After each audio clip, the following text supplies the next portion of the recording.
Welcome to the Pursuit of Progress podcast, where we dive into the stories, successes, strategies, and even failures of personal trainers and entrepreneurs in the fitness industry who have gone through it all in trying to make this whole fitness industry, personal training thing work. And I'm excited for today's guest because we truly have our first international guest on the podcast, Jay Copley. Welcome to the podcast. What's going on? Nice to be on here. Hey, you know what?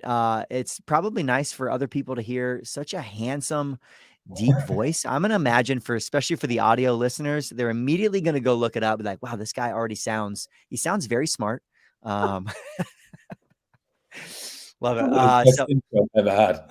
Hey, you know what? I'm just trying to keep it fun and exciting on here. And for those who are listening, I had the massive benefit of getting to meet Jay this past year at a techno gym event where we both had a great time getting whisked off to Italy and all that techno gym puts on. But honestly, probably one of my favorite parts of the event was just getting to hear more about Jay's story. Again, not just because he's got a smooth British accent, but because it's truthfully a very fun and honestly very relatable for me, having gone through Open to Fitness Studio, been through some of the entrepreneurial challenges and journeys, and just to see all that he's doing, which is super cool. So first off, Jay, I'm just here to brag about you. I hope you're ready for that.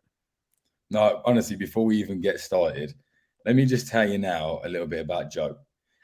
No, sorry. He's reversing the podcast.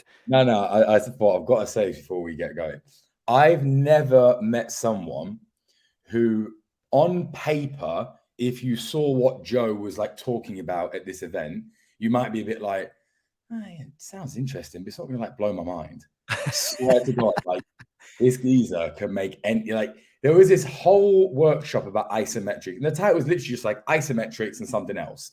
Like nothing exciting, like nothing that would make you be like, wow, the way he taught this, I swear to you, I was just there going, this is unbelievable. Like I've never met anybody who talks about an isometric hold with such color and passion and hold the attention of about 60 people in a room as much as Joe. And I honestly thought, I was like, you genuinely are probably one of the best teachers and instructors that I've ever come across, because I've been in those things many times before, and you're literally there going, I'm listening, because you're listening because you feel like you have to, because you need to learn.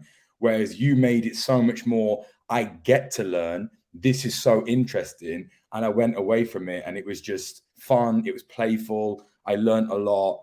And it was just, I don't think I really told you that at the time, but I just thought I'd tell you now because it was phenomenal. It was so good. Hey, I love it. I'm going to have you back on just to compliment me more often, because it's not usually an occurrence on here, but I dig it. And as it exists right now, and Jay, I know you, from our conversations, have your hands in like quite a few things, even outside the fitness industry, which I think is really cool. But your primary role is the chief of fitness for Grindhouse. Which again was super cool to be there at the event. I'm like, I've heard of that place before.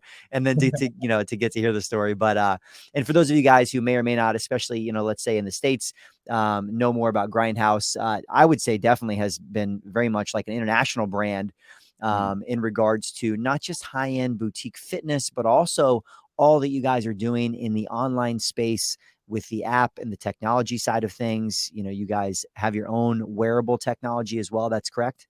Yeah.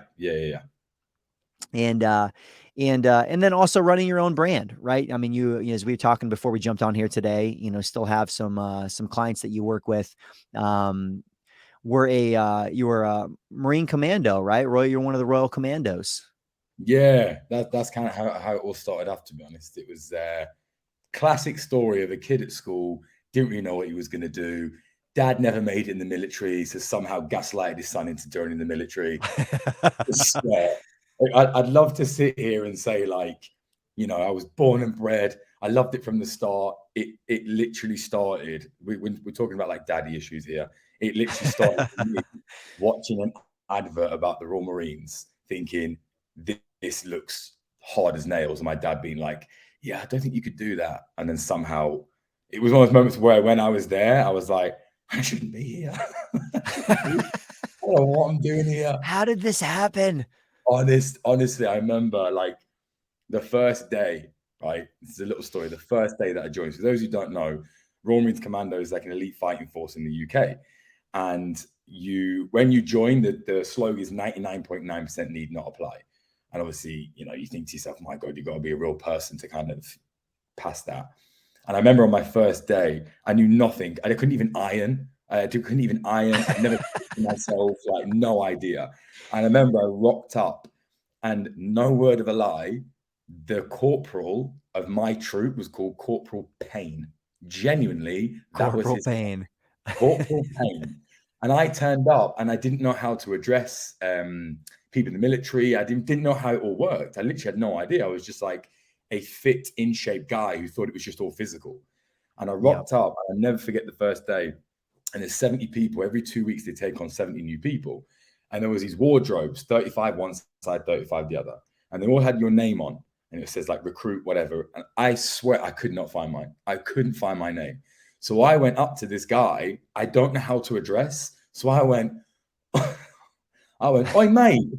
And he went, I didn't. And I was like, he looked at me and I thought, I don't know what I've done wrong there, but you don't look pleased. And I went, oi, mate, I can't find my name. And he said, if you can't find your name, stand by.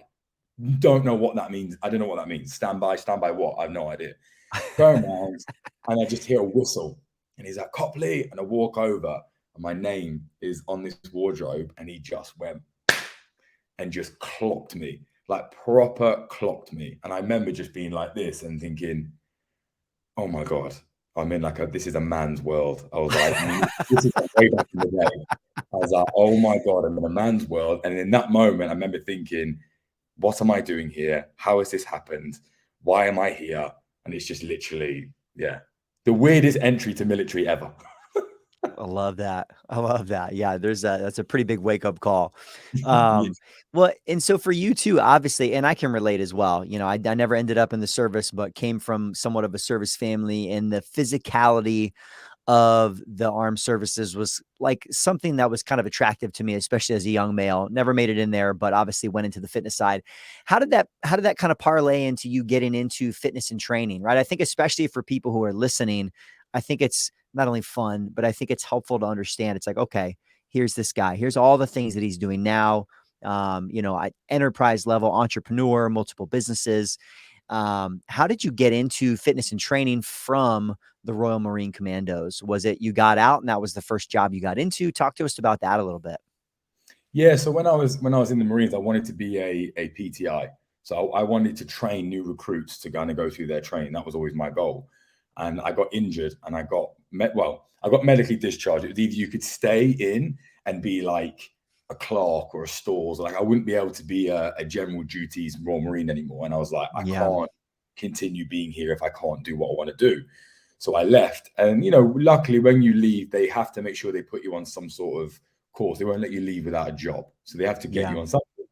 So I was like, I'm good at fitness. I enjoy it. I don't know what I'm going to be like instructing. I've never trained anybody one-on-one.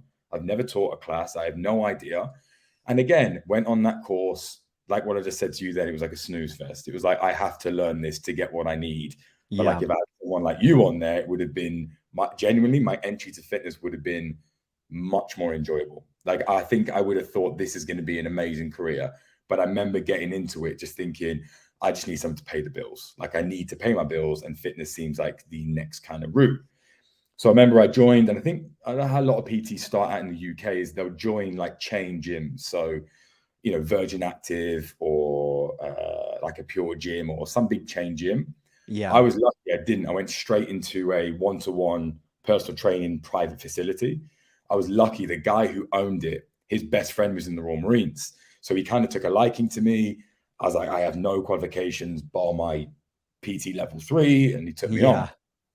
And for anybody out there who's just starting as a PT, the first lesson you realize is how much you have to adapt who you are and how you train people depending on the person in front of you. Because the first 6 months of being a PT, let me tell you now, I did not really get any clients because I was still Royal Marine mentality. My thing was, you want to get in shape and you've paid me money, so just do as I say. It should be that, it should be that black and white. So when people Yeah. would go away and they'd come back, oh, I haven't lost weight or I haven't done this, I couldn't understand. I didn't understand it. I was like, I don't get it. You're paying money, you're coming to me, you're not doing it. This doesn't make sense. And it took about 6 months to really start to break it down and understand, like, if you want to get better at reading, understanding, and learning about people, being a one-to-one coach, it's like a part-time therapist. Like, it's such an underappreciated job role. It really is. I think people think being a PT is like, yeah, you just do bicep curls and you train people. It's like, dude, it is so much deeper than that. People literally, the stuff they tell you and talk to you about goes far beyond learning the biomechanics of a deadlift, far beyond. And I didn't realize that when I first started, but then when it grew Yeah. into it, I mean, it's probably my more favorite part of the job now. Yeah. Well, and I don't think anyone's ready. I think especially if you do get into it when you're younger, same, I was probably the same age. You're still focused on the fitness, right? You're just trying to, if you're, probably like me, I'm like, how do I gain the next 10 pounds of muscle? I'm just trying to Yeah. get jacked. And so you train people the same way, eating chicken and broccoli for every meal is easy because you got no responsibilities in life as a young person. You're like, why aren't you doing it? Yeah, so I think that's super common. And then, yeah, then you start working with real people and you're like, oh, wow, this is, it's a little different, Oh, different challenges. And honestly, none of the qualifications, and I know, again, it's different, a different process in the UK than it is in the US, but a lot of similarities in what gets covered in client psychology and those pieces. No one's talking about it, right? oh, massively. I think the best lesson that I would say for anybody who's starting out, don't just work at my gym, there was a few trainers, and the deal was whoever walked through the door, if you just so happened to be by the door, that was your client. And there were certain Get them, trainers get that them. literally, if they walked in, and what used to make me laugh is that there were certain trainers who were probably a bit more established, and certain people would walk in and they'd be like, nah, because they've built up this thing where, like, I only want to work with this style of people. And I was guilty of that when I first started doing personal training. It was, oh, I only want to train people who are already in shape, who already know what they're doing. If you want to become a top level proficient trainer, have that mindset. Whoever comes through the door, take them. Because I'm like, you will upskill yourself. Don't get me wrong. You can go on courses, you can pay money to get your level 4 and do all these different things, which you should do, which is still amazing. But you'll never get more education from the person walking through the door, different shapes, different sizes, different ability in the gym. Take the person who's never done a barbell squat before. And yes, it can be a bit painful. Yes, it can be a bit like, oh my God. But the results that you will give that person and the feeling of success that you'll get yourself through coaching that person to literally go from never squatting to doing the perfect squat pattern, like, that's what coaching is all about. Not taking someone who's 80% there and you just want to get the last 20% because it's easy. It's no, take the person who's at 10% and build that person up if you're looking to upskill yourself as a trainer. It's like, it's the best thing I ever did. The best thing.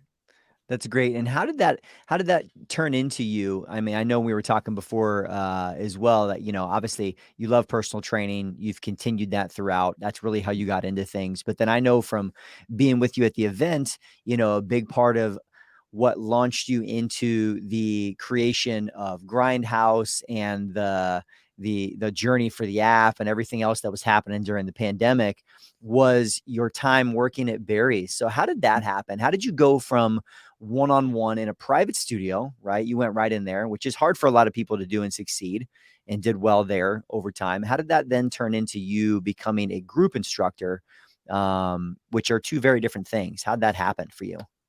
Yeah, so it's an interesting story. So I remember I was about 24 and I've been doing personal training for around about 3 years. And Mm. I'd obviously, I was in London, and before then I lived in Scotland. So Scotland and London is like very different, like, lifestyle. So I moved to London and I just started to get good money for a 22, 23-year-old. Yeah. And life just took me in a direction where I took my eyes off coaching and I was going out, I was partying, I was drinking, I was doing all the things that you shouldn't do, but all the things a young 23, 24-year-old wants to do in London. The problem is that obviously you are in service to your clients. Your clients are paying you money for a service. I was turning up to these sessions smelling of alcohol, not in a great mental state. You know, I'd say, it sounds silly, but do 10 reps and they've done 20. And I'm like, oh, sorry. I was falling asleep. Like, I just wasn't on it. And Yeah. as time went on, clients were leaving me. And they were leaving me for reasons that, because I didn't want to admit it to myself that I was kind of messing up a little bit, they were leaving me and I was going, oh, it's them. They've gone, whatever. And then one time, this guy, really powerful guy, high net worth, he owns the company called Ticketmaster, and I loved him. He was one of the last few clients that I was training. And I walked in one day and he just turned to me and just said, if you rock up to a session with me again, smelling of alcohol, he's like, I'm leaving. Everyone else because I trained people who work for him too, we're all going to leave. This is ridiculous. And I remember being like, oh my God. And then I actually got fired. I got fired from the PT facility that I was working at. And I was like, oh my God. I then moved in with this guy, and this guy started going to Barry's boot camp. And it had been around in the UK in America for years. And it was opening up in the UK. And this guy was like, why don't you go and be a trainer there? And I was like, Barry's boot camp. But the most uncool name I've ever heard. It Yeah. sounds like Barry. This is not going to do well. yeah, like some bloke called Barry. It sounds like a 1997 like fitness DVD. I'm like, no, it sounds awful. And then he went, you don't have a job. And I was like, fair point. So I True. went there, and I remember I did a class, and this guy was like cheesy pop, Taylor Swift. He was like, yeah. And I was like, this is not me. This is not what I love. I love learning, as I said, like the more the biomechanics of things. Like I enjoyed the PT, I enjoyed the one-to-one. I'm going to coach a room of 50 people, listen to Taylor Swift playing cheesy pop music, and everyone's got their t-shirts off. I was like, no, thanks. And then I found out that they paid per person that came to your class. And I was like, okay. So if I get 50 people in a room, I'll get X amount of money, which was way more than I'd ever made doing one-to-one PT. And I thought, well, I don't have a job. So I was like, cool, I'll just join. And literally I did my training Monday to Friday. I was so arrogant. I turned up for like 3 of the days. I didn't even do all 5 because I was still in that phase of being a bit like, eh. And then on the Saturday, the lady who was training me said, do you want to teach a class on Saturday? And I was like, huh? I was like, what? Yeah. I remember just thinking, like, just go for it. And weirdly, if I hadn't have done that, I don't think I'd have got the job because they needed a trainer to fill that slot. And I was like, I still don't know what I'm doing. I've got to manage treadmills, floor, music. I've got to time the treadmills and time the floor. And oh my God. And I remember the day of it, there was like 40 people because it was very popular. They weren't there Yeah. just because the brand was popular. And I remember standing behind the corner and I was like, the closest I've ever been to having a panic attack. I was like, I've never done this before. I've done training for like 3 days that wasn't even really training. Like the training now to be a Barry's instructor is like a month. Back then, this is like 14. I was just like, I don't know what I'm doing. People were coming into the class, and I was like, welcome to the boot camp of Barry. I was like, oh my God. It was the worst class I've ever taught. Like, it was so bad that my first ever class, I remember we had this thing at Barry's where you say, don't straddle the treadmill. Don't jump off the sides. People were wiping off the treadmill. People were just on bodies on the floor like this. And I was just like, they're never going to ask me back. They're never going to ask me to come back. And then luckily they did. And I think they did because they needed a trainer, not because I was the right guy. 7 years later, that was it. Hey, benefit of being in the right place at the right time and just rolling with it. 100%. And then you ended up actually, let's not pretend like you didn't do well there. You ended up going on and really like pushing a lot of their education, right? Like training others to become instructors. Is that correct? Yeah, so they had, when Barry's first started, it was just trainer. There was no levels. As the company grew, I think there was now 7 locations just in London alone when I'd left, and it really grown. Obviously, we had the opportunity to go to LA and Australia and New York, even like Sweden, Norway, Milan. Like we went all over the place. It was amazing. And then they started to have these roles. So mine was one of the master trainers. And yeah, the whole point was when new trainers were coming in, it was kind of teaching trainers the way that you wanted to be taught.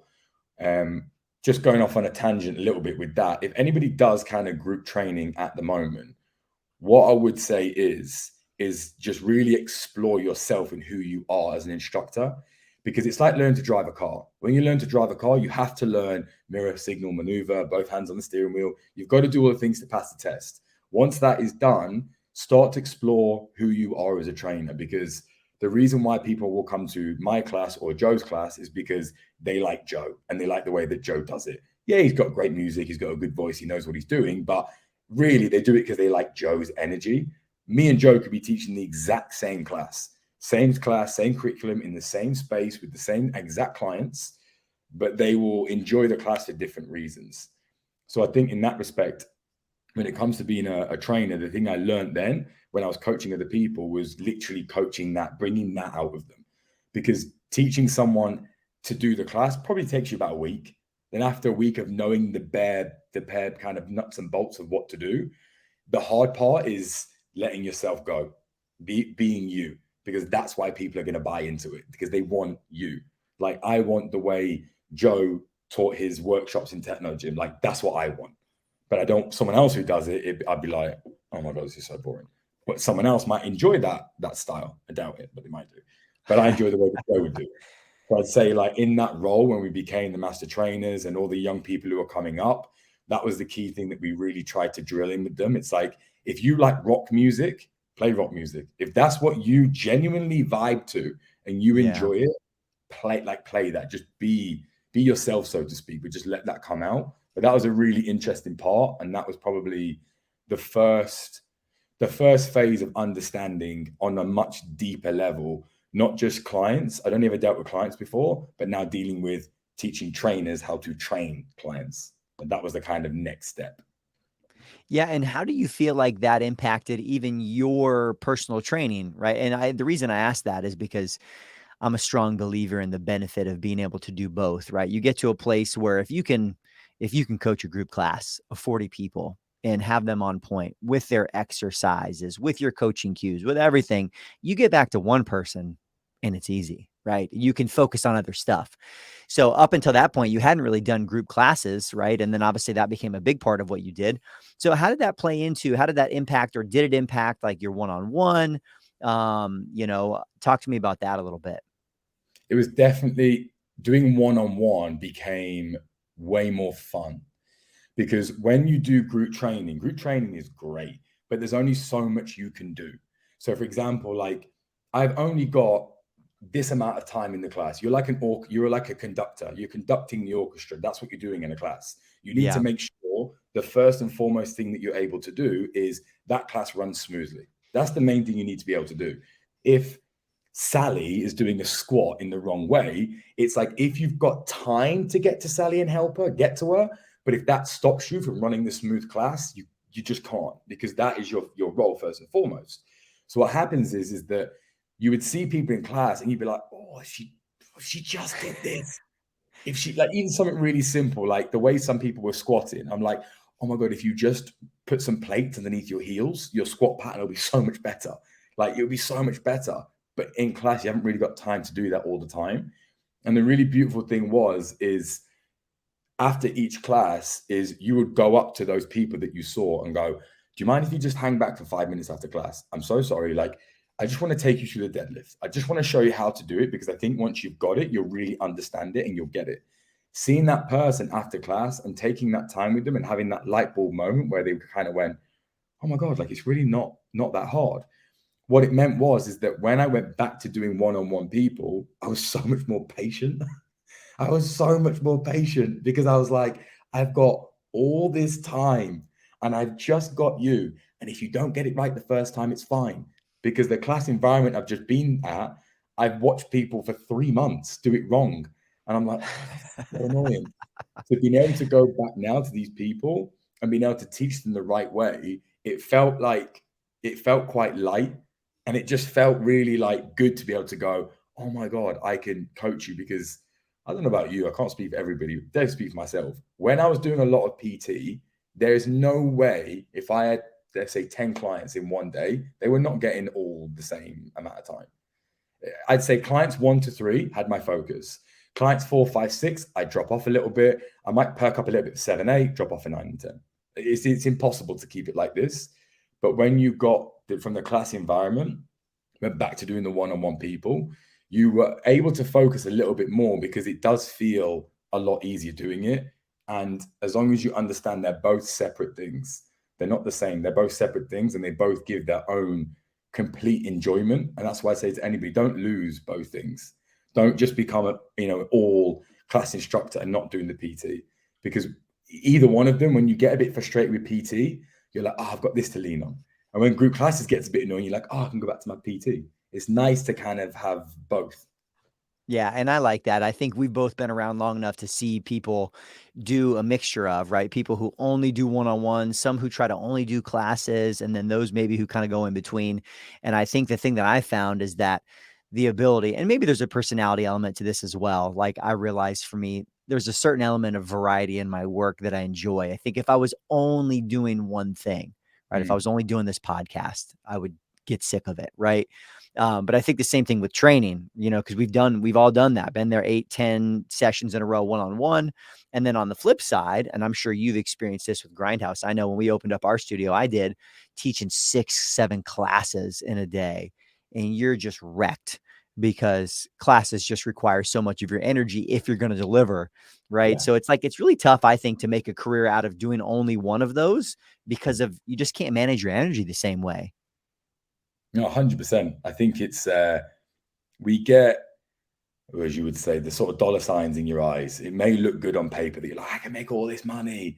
You can make, I'm telling you now, you'll make money in the short term, not in the long term, because this is what I learned in my experience. The best amount of classes that I taught in a week was like 16.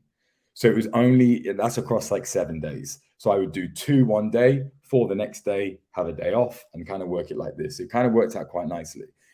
I remember, again, the dollar signs in my eyes. I thought, maybe I was saving up for something. And I would do like 25 classes. What happens is those 25 classes, I probably didn't earn that much more money than the 16, because what happened was my performance, which is kind of a performance, and my output wasn't as good. Therefore, I wasn't getting enough people in those classes. So take, for example, my 16 classes were, let's say, they were probably like 90 to 100% capacity.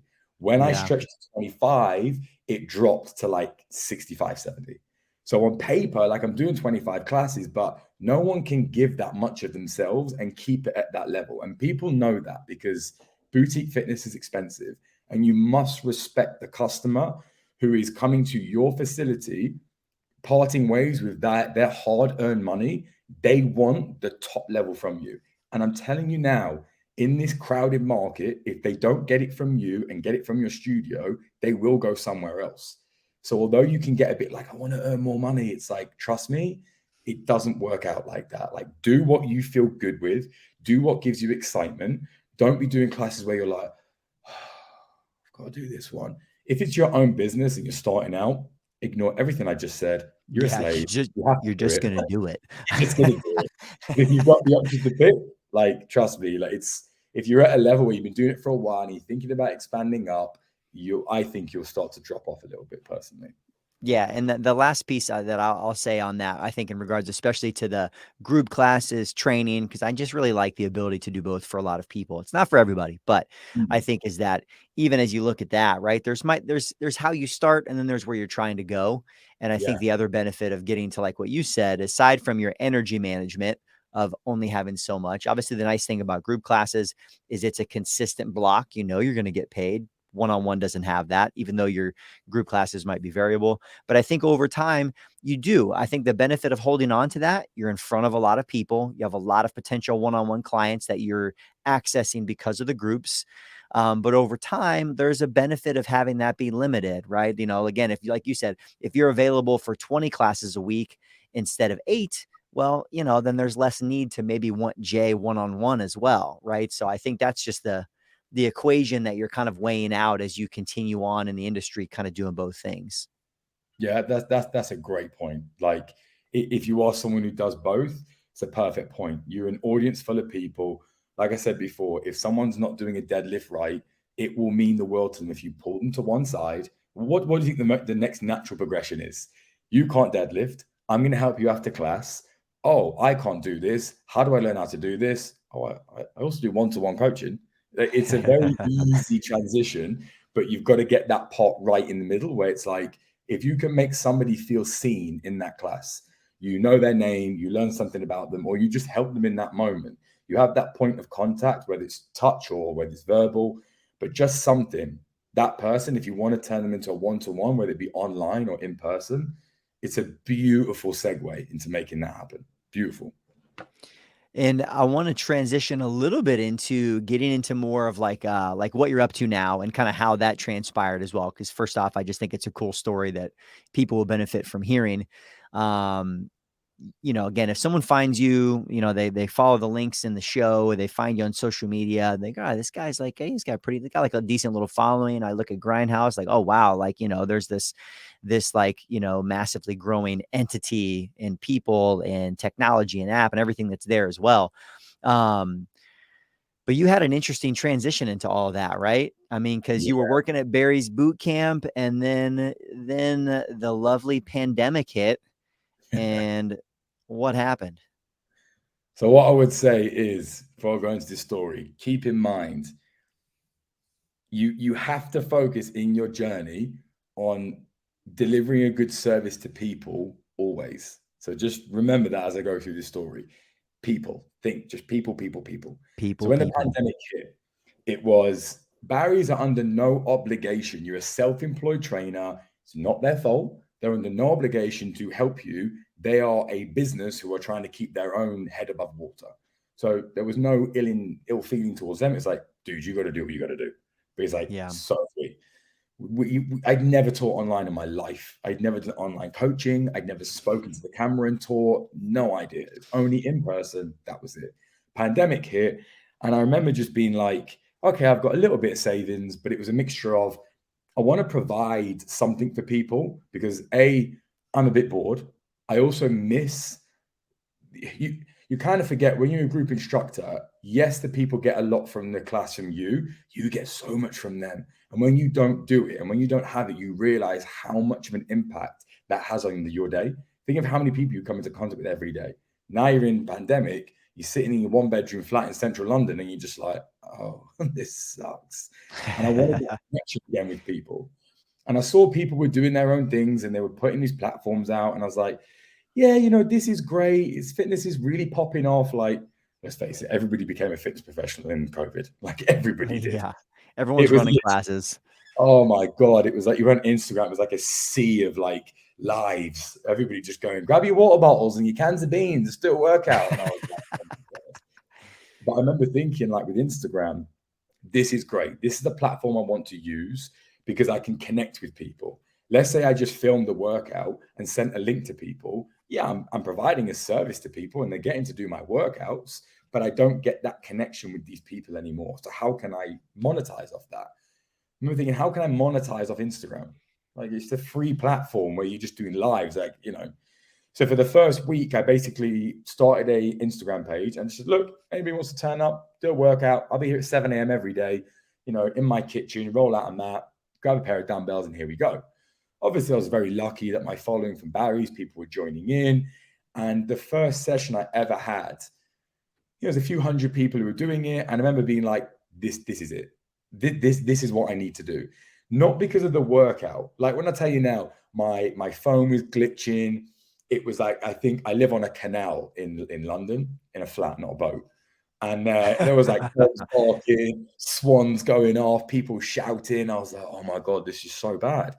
But it was the comment section. It was that little comment section was the first start of an online community. It was just popping off. And it was people with weird Instagram names like, hey, Penguin Whiskers, how are you? And it was like, who's this? And it was popping Penguin off. And I was like, whiskers. this is really cool. But again, the thing is, like, how can I monetize off this? Because yes, I want to provide a service, but like with all things, like I need to make money. So then I thought I made the Instagram page private. So for the first week, it's open; anybody can join. After the week, it's going to go private. If anybody else after that point, so for the first people, fine. After that point, just pay me £15 a month, and I'll deliver a class to you. It's like $25 a class to you every single day at 7 a.m. And I remember thinking, I was like, if I get 10 people a week for a month and I get like 50 people, I'm like, that's kind of nearly my rent covered. Like I'm half the way there. Like I was thinking like that because of Yeah. the COVID and unprecedented times. Didn't know what to expect. I remember after a week, it was like 200 people, and I was like, oh, okay, this is interesting. And it was just the best community. There I was at 7 a.m. every single day doing lower body, upper body, total body, booty workouts, ab workout, cardio, like everything. And I had the same, I'd say the same 50 people doing it live, and then the other people doing it kind of at different times. But the same 50 people, same names. Every morning, the same people. And it was this online community of people who many of them had never met each other.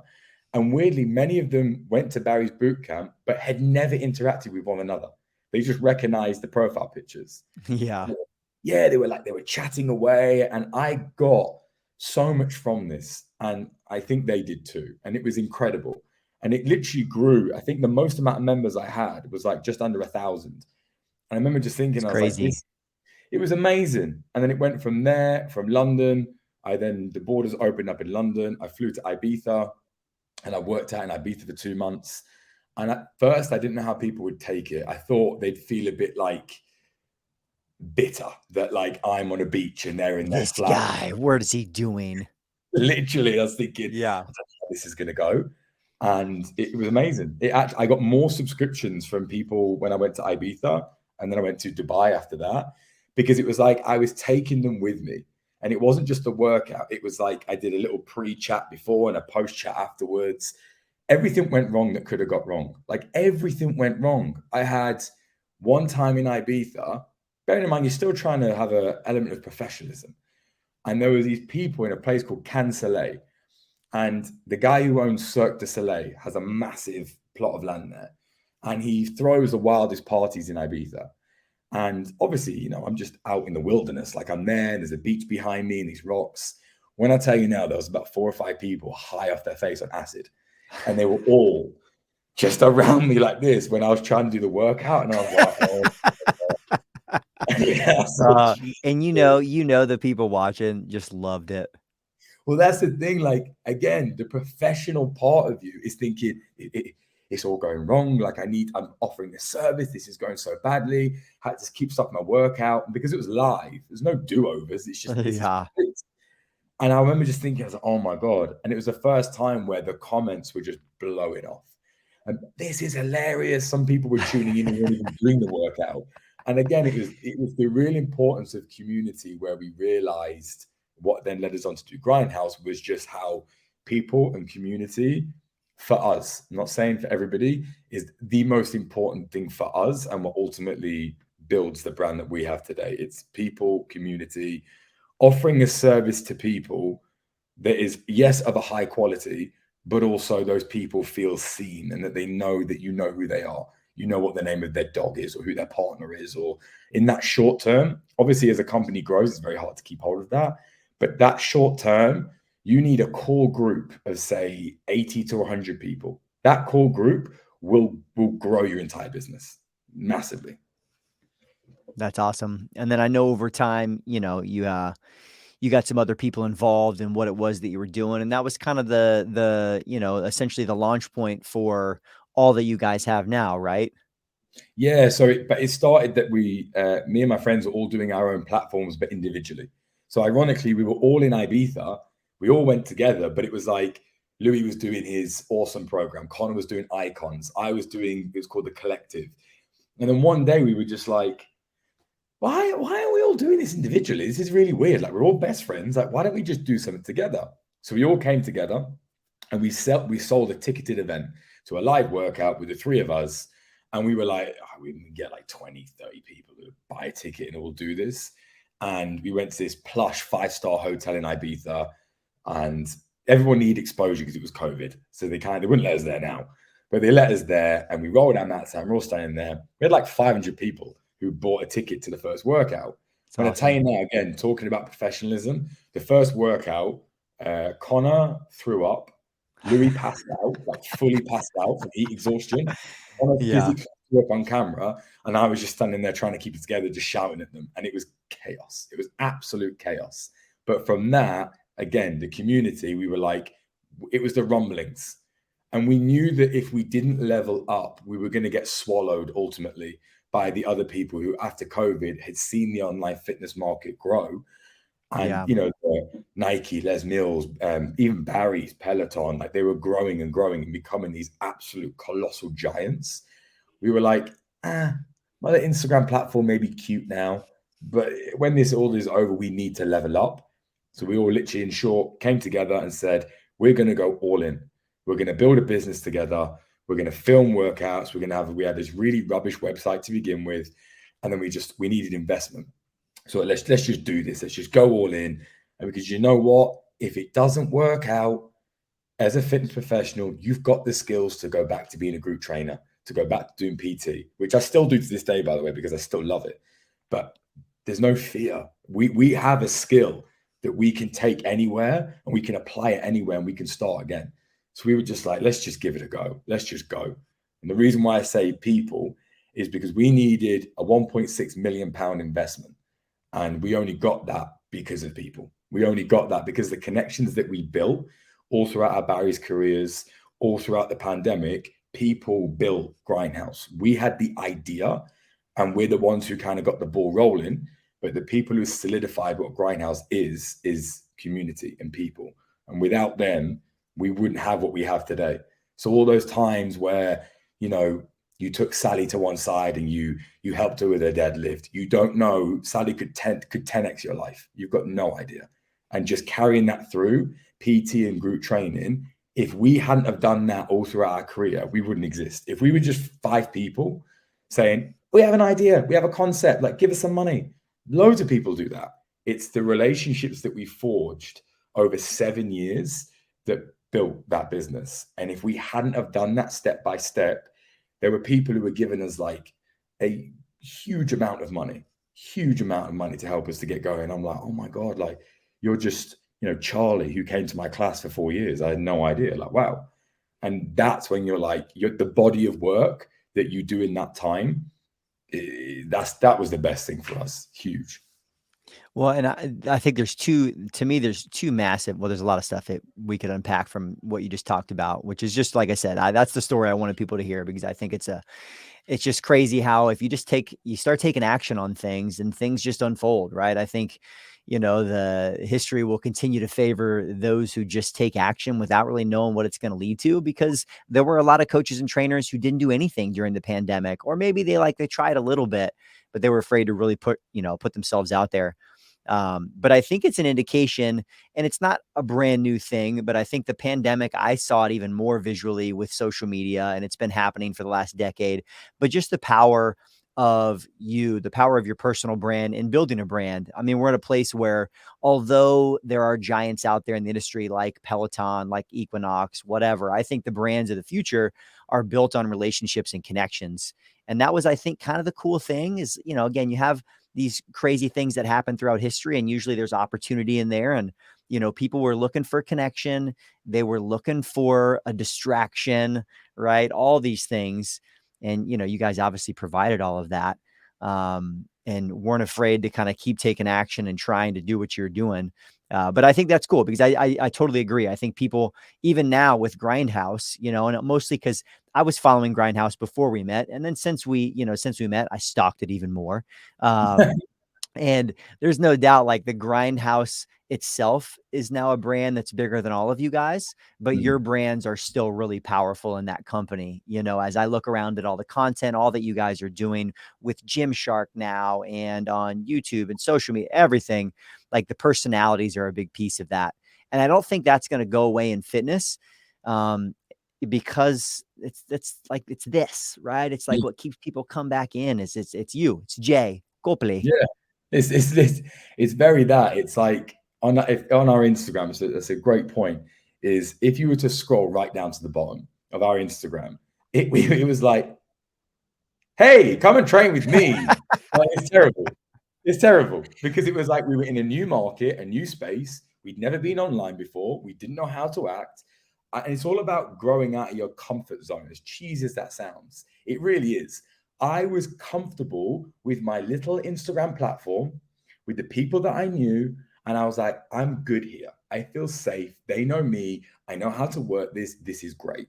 The moment I killed that and then moved to Grindhouse, oh my God, it was so bad. It was so bad at the start because everything was like, we didn't know how to brand. Our logo was like something a child had drawn. Like it was so bad, but you only learn, you keep learning from your mistakes, but you keep growing along the way. Don't worry about if you haven't got it, right at the very, very start. And the whole point of, being true to who you are, if anybody goes on our Instagram now and looks at our content, some of it's outrageous. Like it's outrageous in the way that you look at it, you just think there are 5 people who are they know who they are, they're secure in who they are, and they're giving that off to the world. And if you want to stand out, weirdly, people are trying to stand out by being like everybody else. They're all doing the same things, talking the same language, like everyone's doing the same things. People crave authenticity. And authenticity is not someone go, I'm going to be really authentic with you guys. When people say that, what they're about to say is not authentic. But just by being you, and Yeah. that, even the content that we put out, even sometimes I look at the content because I don't do the marketing. I look at it, Yep. I'm like, oh my God. You're like, I'm like, oof, I don't know about this. yeah, I'm like, oh my God, this is so bad. Like, what are we doing? And then you just see the comments and people are just laughing and like, oh, that's what people want. We as Grindhouse, again, this is just the way that we think, and it's our mantra. It's not, universal. We did not want to be the stale robotic trainer who just offered a service that didn't go beyond the connection. It was just, I'm a body. I will teach you how to get your body from A to B, or I'll teach you how to move in different patterns, or I will motivate you somewhat in a generic way. We wanted to be 5 people who said, I am going to motivate and instruct in this style and in this way. If you don't like that, with all due respect, that is absolutely fine. There are 4 other trainers who cover different motivation and different teaching styles that you can go to. But when you find your niche and what you are good at, which we've done, we just go all in. And then we've built an authentic community because now we know the people who follow us and interact with us, they do so because they want to interact with 5 authentic people who are just being themselves. Whereas imagine one day we were just being the kind of, stale robotic fitness people. Let's say some people do buy into that. And then one day you go, I can't wear this mask anymore. I want to be me.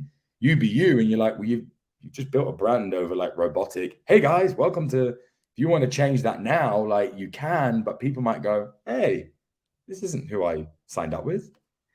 Yeah, and I think it's challenging for people, right? I mean, first off, you just have to, which is its own journey in itself beyond this podcast, is getting comfortable with who you are and Mm. like using that instead of shying away from it. It's challenging. I get it. I know it. I've been through it. I'm sure you have too.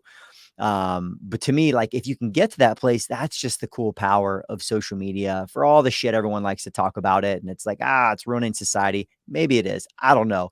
But is if you can find the other people, right? Like you can find the Jays, you're like, oh wow, like I just really connect with the way he talks about stuff. Mm. Now you got people from all over the world we wouldn't be able to access, in that way. So I think that's awesome. I love that. And that's what I love and I loved in really diving further into your guys' stuff is it's just very obvious, but Mm. I think the part of it is, hey, no one really wants to be coached by Vanilla Joe because Yeah, that's not much fun, right? If you're going to make the gym fun, right? Hard work fun, like there's going to have to be something, even if you don't have to have a, like, be the joke teller. Like some people have a different approach, but there's got to be something that makes you special, right?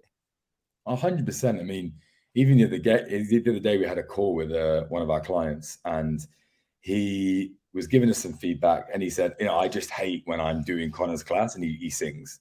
He sings to the lyrics all the time. It annoys me. And in my head, I'm thinking, yeah, that would annoy me too. But the whole point is there are people watching his workouts singing along with him. And it's like, Loving it. do you know what I mean? That's his thing. And that's why I'm like, if you find your thing, just go all in on it. Go all in on that thing. If it's authentically you and that's what you enjoy being like. Because as you were just saying then, like, yes, there, with the Vanilla Joe, there's also a case of there's some people that I follow on Instagram that I've never heard them speak. All they do is they just show me the exercise that they're doing. I'm like, I'm here for it. Love it. If they started, actually, there was one guy, this American guy called Joe, weirdly, and he used to just do a carousel. And if I needed some inspiration, I just, I could go on Joe's page, click on it, and he'd have like chest and biceps. And I just Yep. scrolled across, and I was like, perfect. You know, incline bench press, fly, perfect. I know what I'm getting when I Yeah. go to Joe's page.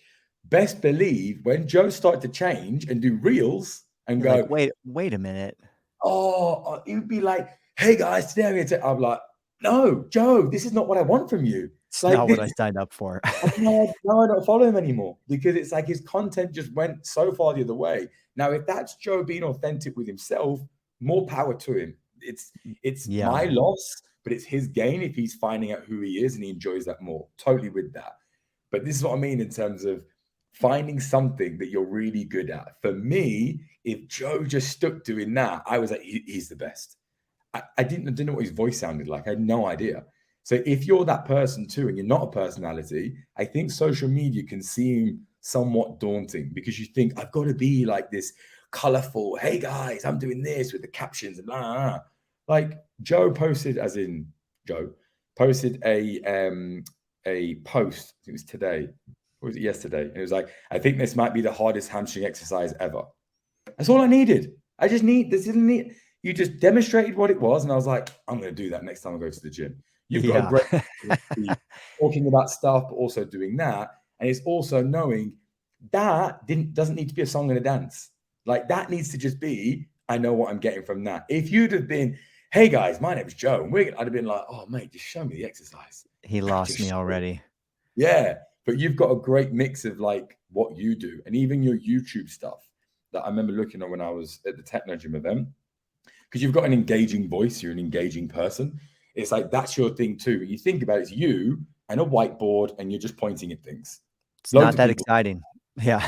People have been doing that since school started with a piece of chalk and a blackboard. Like you're not doing anything different. You've not recreated the wheel, but the way that you do it, for me, I was like, this is engaging.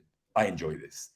So also sometimes with the social media space, people thinking constantly like, what do I do? What do I post? Do I have to be this person? It's like Joe's got a whiteboard and he's just pointing at things and he's talking about his Axiom Academy, and it's like, it's engaging. It's nothing different. He's not recreating the wheel here for the sake of it. It's Just simple. It do it. works. It's 100%. Yeah. What I'd love to, and maybe this would be kind of like where we'll like shift the conversation a little bit more so, you mentioned, even when you guys decided to go into and open up Grindhouse and how to get investment. And there's all these people that already been connecting with, group class members, trainers, whatever. And you had no idea, right? I think that's the coolest thing about training in the gym is it kind of equalizes people, and you've got people who are in there running, like international corporations next to someone who's waiting tables at the bar next door, and they're all working out together, sweating together. I think that's super cool. I love that. Yeah. Go ahead. No, go. I was just say, and I think from that too, is it's like the things you end up getting, especially once you take that, obviously you get to connect with people in the group environment, but then the one-on-one clients. And I know you mentioned working with some obviously very successful high net worth individuals, celebrities along the way.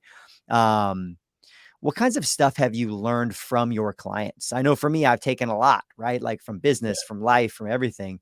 What kinds of things have you taken from the people that you get to work with, like learning from them versus just training them? Oh, that's a great question. Like, I love that. There's one guy in particular, and I never mention people's names just because I don't think you never know if they want to be talked about. But let's just call Yeah. him Guy. So he literally, even to this day, one of my best friends. And I remember when I used to coach him in a class, he was just this guy in a class and he had the worst form, the worst posture. And I was like, oh my God, this guy is like on another level bad. Like, this is so bad. And I remember just being in the class and stuff. And there was a weird buzz around him. Like people, and I thought they were just buzzed around him because he was like, I don't know, not that great. And over like months and months and months, I was coaching him. I then, as we said before, one-on-one training. I then started to coach him one-on-one. This guy became like one of the biggest mentors of my life. He basically ran, I mean, I'm not going to say the name, but like one of the world's biggest, think of the biggest corporations in the world, like top 5. He was in charge of one of those. Like crazy, crazy, crazy. And that's exactly what Joe just said then. What I loved when he came to my class, everybody knew who he was. So when he came in, everyone knew who he was. But it's like in that moment, no one cares because I'm like, he's just guy who can't hold a high plank. Like some Yeah, people, right. you know, I'm sure some people just be like, huh, look at him. He can't even do a high plank. Like people would have enjoyed that. And Yeah. it's so true. I can't remember what trainer said it. I think it was Gunner who said it's like, you know, it's the fairest place. It's the fairest place in the world. That's it. Yeah, 100%. It's Everyone's on an so equal playing field. yeah. And I think this guy, along with a lot of people, he taught me a hell of a lot of things. And one of the things that I really, really taught me, which took me to the next level, was know your value. So as a trainer, I think your value when you start off is basically on the current market and the other PTs in your gym. So you'll kind of go, oh, he's charging this, I'll kind of charge that. And you think, you know, you wouldn't dare charge any more than that. If you're in your PT studio, maybe there might be one or two people who are quite high up, but the majority of you are probably all within like $20 of each other. You're all, Yeah. I mean, I don't rate to like in America, but they're all quite similar. And I remember he said my value, and he was saying to me, he was like, I have a trainer in New York. He's like, he charges me $350 an hour. And I was like, what? You're like, wait a minute, how's that possible? I was like, what? And I remember saying, he was like, people will pay that. There's people out there who will pay it. And I was like, I could never. And he was like, you know, just off the people in my gym, he was like, Jay, for me, the value you give to me compared to the other trainers that I've had and compared to the guy I have in New York, you're on the same level as that guy. At the time, I think I was charging like equivalent about $80 because Yeah. everyone else didn't charge $80. I wouldn't dare go above that. And I was like, how much? Okay, how much do I charge? And he said, start with £200. Joe, let me tell you now, there's no one in London who charges £200 for a PT session. At that time, this is like 2015. Nobody. Yep. And I Yep. laughed. I was like, you're insane. No one's paying £200 for a gym session. But he's like, all the little touches that you do, you check in with me, it goes beyond just the hour that we have together. You know, I'll message you and I ask you, like, hey, what do you think about this protein snack? What do you think about this meal? And I reply to him. And I was like, doesn't everyone do that? He's like, no. Like people, it's like cattle. You an hour, the moment the hour's finished, it's like they just switch off, they don't know who you are, and that's it. Yeah. And I was thinking, he's like, just know your value. So I remember in the gym, and he said, promise me the next person that you get, no matter what happens, charge them £200. And the trick is tell them the price. The first person who speaks will lose. I was like, what do you mean? He's like, say, I charge £200 an hour, go aside, don't say a word. Even if you stare at them for a minute, just don't say anything, because that is you putting a full stop. Most people will go, oh, my training isn't that expensive. The moment you say it's not that expensive, no matter what you say, it's going to sound expensive. Whereas if you tell people, okay, my service it's an expensive service. You know, I cost more than the average PT. It's £200, stum. And I remember at the time I'd lost a few clients because they'd actually moved countries. Joe, I needed this money so bad. Like, I needed this money. And I was sitting there and I remember I said it and I still remember this guy's name. I remember him looking at me and you know, their eyes just sort of go, like, that's a lot of money. Yep. It must have been like 30 seconds. I just stared at him. Inside, my internal Yeah. voice was saying, it's like, you're not going to pay your rent this month. What are you doing? You're an idiot. And I was like, oh my God. And he just went, okay. And I literally, with my body, he didn't know, just went, "Ah." And from that point on, that was my rate. And I never changed my rate. And don't get me wrong, I didn't get everybody. You know, I'd say out of 10 people, maybe two. But let me tell you now, if you're charging someone £200 for a PT session compared to 60, the level of service you will give that person is unbelievable. You will never miss an email. You will never, ever, ever be late. You'll never miss a nutritional program that you're going to send them. You'll never, ever do any of those things because you're valuing yourself. You're respecting yourself and you're respecting your time. And they know that too. Yes, they go to a different PT. Yes, they could get charged, you know, $60 to $70 an hour, however much it is. But the service that you'll provide them, the other people in the gym will become your marketing because they will then look at how other people train their clients and they'll be, we've all had it where they go, yeah, five more. Yeah, you do, yeah, sweet. Or my biggest thing, they sit down. So when they're working out, they just sit down and chill and watch. They let them become your marketing Don't be afraid to know what your value is if you truly respect yourself and your work, because it shows. And I promise you now, it will feel daunting to begin with. And it feels like the imposter syndrome is huge, because you're like, I couldn't possibly charge this. But if you respect yourself, they respect you too. And that's one of the biggest things that I learned was from that one guy. Huge.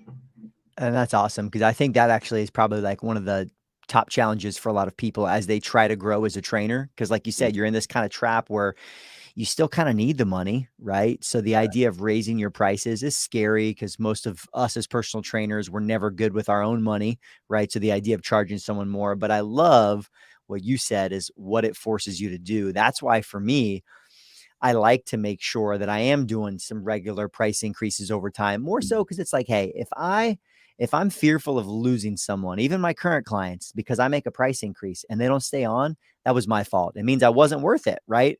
But I want to be worth it, so it forces me to like level up. So I love that. I think that's huge for anybody listening. It's like, if you want to get to a place, even monetarily wise, I mean, part of it, you can force yourself there, right? Like you said, all of a sudden that was like, was more than double what you were charging. And then I guarantee you, your training level, boom, popped up right away with those people as well. So I think that's huge. That's awesome. Oh, I think definitely on that. That's what made me then do further education. So I did my level 4, did further education, just because then I was You like, want to justify it. 100%. I was like, some people will train with you because they just, they like who you are, and they like, I don't know, the way that you look, or they like the way that you teach people. But some people will go for the credential. They'll look at that. And I thought, whoa, how can I be this trainer if I don't have the education to back it up, if I don't have these things? So I think although it seems daunting, it's not just the money that you'll gain. It is where it will take your career moving forwards, because by doing that, you've just put so much respect. You put so much respect on what you do, and so much respect on yourself. You're walking around wherever city or wherever country you're from being like, I charge £200 an hour, and this is why. Not, I charge 70, 80, and everyone else does. Why be like everybody else? Just break out that mold. And if people, like Joe just said them, if people start to say no, it's probably going to start with you. What am I not doing that people are not going in that number? Don't go, I'll go back down to 70 or 80. Keep your level at that price. Keep it there until you get to a point where people are just like, I need this person. Like, I need this guy. Yeah, and honestly, I think on that note, it's good marketing. I would always rather be at the high end, right, of a service. Mm. And, literally just today, oftentimes I'll get people reaching out, people tag me in Facebook groups and stuff because of the, academy teaching personal trainers. And so I had a woman reach out, and she just straight in my Facebook DMs, was like, "Oh, what's your training rate?" Someone tagged you in a thing. And I already know, like you mentioned, 2 out of 10 for like the rate you're charging probably sounds about right. Like, there's 1 in 10, 2 in 10 that are going to be the right client for you, but that's perfect. I'd rather have that. So I have no problem leading with right away, hey, 175. It's like, don't shy away from it, because it's going to make it easier for you. I don't want to waste someone else's time. If I'm so far off of their, if they're expecting to pay $50, like, I'm not going to be the right person. Yeah. And so I think it works that way too. It's like a pre-qualifier. And I find the people that really value training, again, same thing for them too. When they're paying 200, I have found over time that as my rates have gone up, I get better clients, like, meaning they're more consistent, they're more committed, they value what they're doing so much more. It makes it so much more fun. 100%. I don't know if you've done this before, Joe. Like, let me know if you have. But people who attend things for free will not get what they're supposed to at the event. I promise you now, I've never seen it happen. We've all done this when we first started doing PT. Come and train me for free. Come and train me for the free. I did that when I started. I remember thinking, these people are getting it for free. How are they not? This is free. Again, it's not just the money, it's the level of respect that you have. There was Yeah. a guy who trained at one of my gyms, and he had, still to this day, the best marketing in terms of getting clients long term. He'd say to people, if I don't get you in shape in 12 weeks, I will give you your money back. So we'll sit down together. We'll go, where do you want to be? Obviously, there's a mid ground. So you want to get here. Everybody wants to get there. I want to get you there in a good way and that you're not going to fall off the wagon. Let's meet in the middle. Do we agree on this? Perfect. If I don't get you there, I'll give you your money back. And I think he used to charge over a 3-month period. I think it was like £3,500, which is a lot of money. But it was Yeah. like, everything: nutrition, weekly check-ins, in-person training 3 times a week. Let me tell Yep. you now, that guy had the most results I've ever seen from any trainer ever. Because it literally was that, again, the people who are paying the money, I don't know about you, if I'm giving away 3.5 grand, I'm getting the value. Like, I am making sure Gonna make damn sure it happens. I'm squeezing every minute I can out of you, every single minute. If in that time, I guarantee, I mean, he never did it. I guarantee if he had someone who paid 3.5 grand for 3 months and someone for free, the person who paid 3.5 grand, I promise you, I would bet my future mortgage on the fact that that person will get an insurmountable result compared to this person. The person who did it for 100%. free, I guarantee would just drop off because there's That's it. no respect for themselves, for the trainer's time. There's nothing. If you pay for it, you will squeeze every last drop. And if they squeeze every last drop out of you, what does that mean for you? You've got to be on your A game. You've got to be focused. You've got to be this person.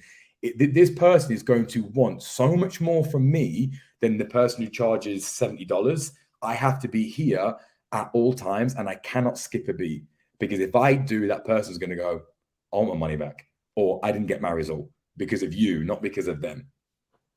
Yeah. Hey, and I think in that way too, I mean, in a positive way, fear can be a powerful motivator, right? You don't want to fail that person. You want to deliver big. And so if I could take away just for anyone who's listening too, my message from some of that is like, first off, know your value. Mm. And don't be afraid to level up your value. Not only like, hey, what am I worth, but also like, what do I want to be worth? And then what do I got to do to get there? Because I think to me, that's always been a motivating mindset for me. And I'm sure hopefully is for others as well. Is like, I want to be, even here in South Florida, right? If you're not charging over $100 an hour, like in my mind, I'm not even going to recommend you. Like Mm.